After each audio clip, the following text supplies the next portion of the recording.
തെന്നിന്ത്യൻ സിനിമയിലെ മിന്നും താരമായ നടി സായി പല്ലവി പ്രണയത്തിലായെന്ന വാർത്തകൾ പരക്കുന്നു.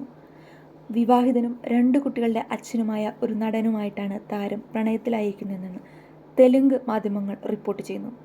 താരത്തിൻ്റെ ആരാധകർ ഇത് നിഷേധിക്കുന്നുണ്ടെങ്കിലും ഈ വാർത്തകൾ സത്യമാണെന്നാണ് തെലുങ്ക് സിനിമാ വൃത്തങ്ങൾ പറയുന്നത്. തൻ്റെ വ്യക്തിജീവിതം സാമൂഹ്യ മാധ്യമങ്ങളിൽ നിന്നുൾപ്പെടെ മറച്ചുവെക്കുന്ന താരത്തിൻ്റെ വിവാഹത്തെക്കുറിച്ചും പ്രണയത്തെക്കുറിച്ചുമൊക്കെ നേരത്തെയും ഗോസിപ്പുകൾ വന്നിട്ടുണ്ട്. തെലുങ്ക് ഇൻഡസ്ട്രിയിലെ ഒരു നടനാണ് താരത്തിൻ്റെ കാമുകനെന്നാണ് അടക്കം പറച്ചിലുകൾ. ഈ നടൻ വിവാഹിതനും 2 കുട്ടികളുടെ പിതാവുമാണ്. ആരാധകർ ഇക്കാര്യം നിഷേധിക്കുന്നുണ്ടെങ്കിലും താരം ഇതുവരെ പ്രതികരിച്ചിട്ടില്ല.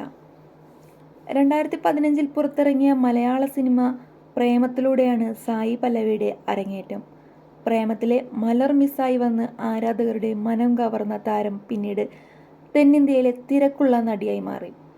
അമരനാണ് സായി പല്ലവിയുടെ പുതിയ തമിഴ് സിനിമ. ശിവകാർത്തികേയനാണ് ഈ ചിത്രത്തിലെ നായകൻ. നാഗ ചൈതന്യയ്ക്കൊപ്പം വീണ്ടും അഭിനയിക്കുന്ന തണ്ടേൽ എന്ന ചിത്രവും അണിയറയിൽ ഒരുങ്ങുന്നുണ്ട്. നിതേഷ് തിവാരിയുടെ രാമായണത്തിലൂടെയായിരിക്കും സായി പല്ലവിയുടെ ബോളിവുഡ് എൻട്രി. രൺവീർ കപൂർ ആണ് ഈ ചിത്രത്തിലെ നായകൻ.